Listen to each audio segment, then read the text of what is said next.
पंढरपूर मंगळवेढा विधानसभा मतदारसंघासाठी आज राष्ट्रवादी काँग्रेस शरदचंद्र पवार पक्षाच्या वतीने भगीरथ बालके यांनी उमेदवारी अर्ज दाखल केला। विधानसभा निवडणुकीसाठी उमेदवारी अर्ज दाखल होण्यास सुरुवात झालेली असून 2 दिवसांनंतर पहिला अर्ज भगीरथ बालके यांनी दाखल केलेला आहे।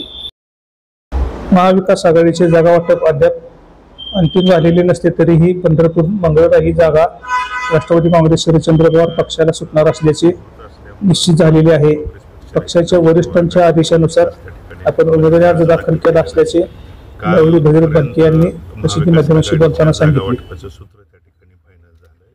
उद्यापर्यंत त्या दरम्यान नाव यादी डिक्लेअर करून एबी फॉर्म देण्याची प्रक्रिया त्या ठिकाणी सुरू आहे असं वरिष्ठ नेते मंडळी आदरणीय प्रदेशाध्यक्ष आणि महाविकास आघाडीच्या नेते मंडळीच्याकडून त्या ठिकाणी आम्हाला तशी सूचना देण्यात आलेली आहे। आणि आज मुहूर्त असल्यामुळं मी महाविकास आघाडीच्याकडून आज त्या ठिकाणी उमेदवारी अर्ज दाखल केलेला आहे। ज्या पद्धतीनं उमेदवारीबाबत गोपनीयता बाळगली जाते, अजूनही साशंकता आहे सगळ्या ह्याच्यात, अनेक जणांचे नावं चर्चेत आहेत। जर उमेदवारी अर्ज आपल्याला एबी फॉर्म मिळण्याची कितपत खात्री आहे आणि जर नाही मिळालं तर पुढची पावलं काय असतील? 100% खात्री आहे। मी पहिल्यापासून या मतदारसंघात इथल्या गावागावात भागात माझ्या मायबाप जनतेपुढे फिरत असताना सांगत होतो की लोकसभेच्या केलेल्या प्रामाणिक कामाच्या जोरावर मी महाविकास आघाडीकडे उमेदवारी मागतोय आणि महाविकास आघाडीतले सुद्धा सगळे नेते मंडळी नक्कीच या गोष्टीच्या बाबत सकारात्मक विचार करतील आणि तो सकारात्मक विचार त्या ठिकाणी त्यांच्या कृतीतून मला त्या दरम्यान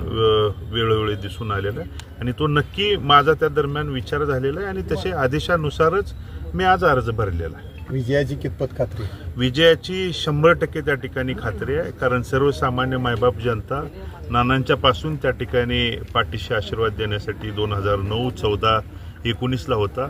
पोटनिवडणुकीला नानांच्या दुःखद निधनानंतर झालेल्या पोटनिवडणुकीला मी सामोरं जात असताना माझा 3700 मताने त्या ठिकाणी पराभव झाला। पण त्यामागं अनेक शक्त्या ताकदी एकत्रित आल्या होत्या, पण नक्कीच भविष्यकाळात त्या शक्ती ताकदी देखील आपली झालेली चूक पश्चातापाची भावना त्या ठिकाणी व्यक्त करून ते दुरुस्त करतीलच।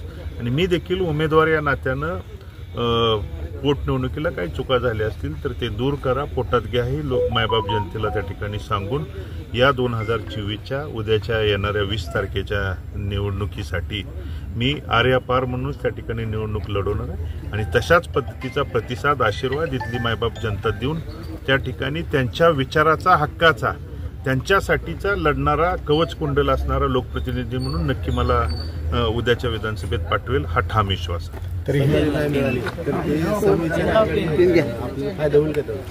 समविचारी मी जवळजवळ 19 तारखेपासून मुंबईत या प्रक्रियेमध्ये सहभागी होतो आणि समविचारी आघाडीचे मंगळवेढ्यातले पंढरपूरचे काही नेते मंडळी आदरणीय पवार साहेब आणि महाविकास आघाडीच्या नेते मंडळींना भेटले आणि तुमच्याच पेपरच्या माध्यमातून आणि वृत्तवाहिनीच्या त्या ठिकाणी माध्यमातून मला समजलं की त्यांनी माझी देखील समविचारी आघाडीने शिफारस आदरणीय पवार साहेबांच्याकडे केली आहे आणि तसं जर झालं असेल तर मनापासून मी त्यांचं देखील या समविचारी आघाडीतल्या नेते मंडळीचा आभार आहे आणि कदाचित त्यांचं मागणं ऐकूनच पवार साहेबांनी महाविकास आघाडीतल्या नेते मंडळींनी त्या ठिकाणी माझ्या उमेदवारीच्या बाबतीत पूर्णपणे ग्रीन सिग्नल त्या दरम्यान दिलेला आहे आणि त्यांच्या आदेशानुसारच आज त्या ठिकाणी मुहूर्त असल्या कारणानं मी त्यांच्या आदेशानुसारच महाविकास आघाडीकडून उमेदवारी अर्ज या दरम्यान दाखल केलेला आहे। शरद पवारांच्या पक्षाकडून उमेदवारी आपली? हो, शरदचंद्रजी पवार साहेबांच्या पक्षाकडून त्या ठिकाणी उमेदवारी अर्ज दाखल केलेला आहे। महाविकास आघाडीच्या नेते मंडळीचा फॉर्म्युला त्या ठिकाणी ठरलेला आहे। काही थोड्याशा ठराविक जागांच्यावरती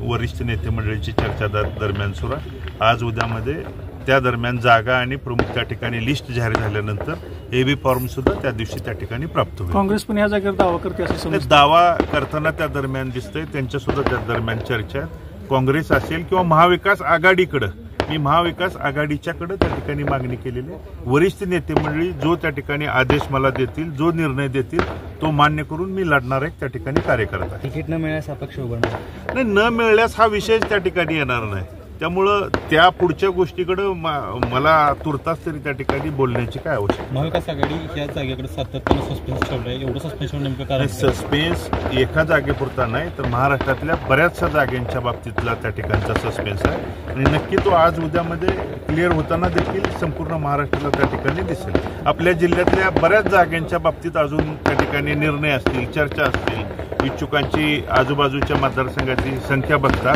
त्यांचा त्या ठिकाणी चर्चा विनिमय विजयाची खात्री नक्की आहे, कारण या पुनर्रचित झालेल्या मतदारसंघानं 2009, 2014, 2019ला नानांच्या पाठीमागे आशीर्वाद देण्याची भूमिका त्या ठिकाणी व्यक्त केली. नानांच्या नंतर दुःखद निधनानंतर झालेल्या पोटनिवडणुकीला मी सामोरं जात असताना 3700 मतांनी त्या ठिकाणी मला पराभव स्वीकारावा लागला. पण तो पराभवातल्या झालेल्या त्या ठिकाणी उमेदवार म्हणून ज्या चुका असतील किंवा त्यावेळी अनेक शक्ती अनेक ताकदी एकत्रित येऊन त्या पराभवामध्ये देखील त्या ठिकाणी सहभागी होत्या. पण त्या सध्याच्या विद्यमान आमदारांच्या कार्यकामाच्या पद्धतीमुळं त्यांनी देखील पश्चातापाची आणि विरोधाची भावना आज उघडरित्या बोलून दाखवलेली आहे. त्यामुळे ते त्यांची चूक त्या ठिकाणी दुरुस्त करतील. उमेदवार म्हणून देखील माझ्या काही चुका झाल्या असतील तर ते पोटात घ्या, हे मायबाप जनतेच्या पुढे जाऊन विनंती करून त्यांनी ठाम विश्वास आशीर्वाद देण्याची भूमिका सांगितल्यानंतरच मी आज या ठिकाणी उमेदवारी अर्ज दाखल करतोय आणि त्यांचा आशीर्वाद पाठबळ माझ्या पाठीमागं होता आणि भविष्य काळात देखील राहील. आणि त्यांच्या शेतकऱ्यांच्या, सर्वसामान्यांच्या, माता भगिनींच्या, पंढरपूरमधले मग छोटे मोठे व्यापारी असतील, गाळाधारक असतील, सर्वसामान्य नागरिक ज्यांच्यावरती अन्याय अत्याचार झाल्यानंतर लोकप्रतिनिधींनी कवच कुंडल म्हणून भांडायला पाहिजे, रस्त्यावरती उतरायला पाहिजे, ती भूमिका पार पाडण्यासाठी मला नक्कीच आशीर्वाद देतील हा माझ्या मनामध्ये ठाम विश्वास. दादा, एक शेवटचा प्रश्न, परिचारक अपक्ष उभारतील किंवा नाही उभारणार अशी स्थिती आहे, अशा परिस्थितीमध्ये त्यांना काय आव्हान करताय का, त्यांची चर्चा करताय? मी या अगोदरच सांगितलं की समविचारी आघाडीच्या नेतेमंडळींनी मला आपल्या पेपरच्या आणि वृत्तवाहिनीच्या माध्यमातूनच मला ऐकायला मिळालं आणि त्यांनी सुद्धा उघडरित्या सांगितलं की माझीही शिफारस त्यांनी त्या ठिकाणी केलेली आहे. मी त्याबाबत त्यांचा आभार मी व्यक्त त्या ठिकाणी केलेला आहे. आणि नक्कीच जर मला उमेदवारी मिळाली तर समविचारी आघाडी देखील चुकीचा माणूस बाजूला सारण्यासाठी मनातले मनभेद त्या ठिकाणी असतील ते दूर सारून एकत्रित येतील हा मनामध्ये माझा ठाम विश्वास आहे.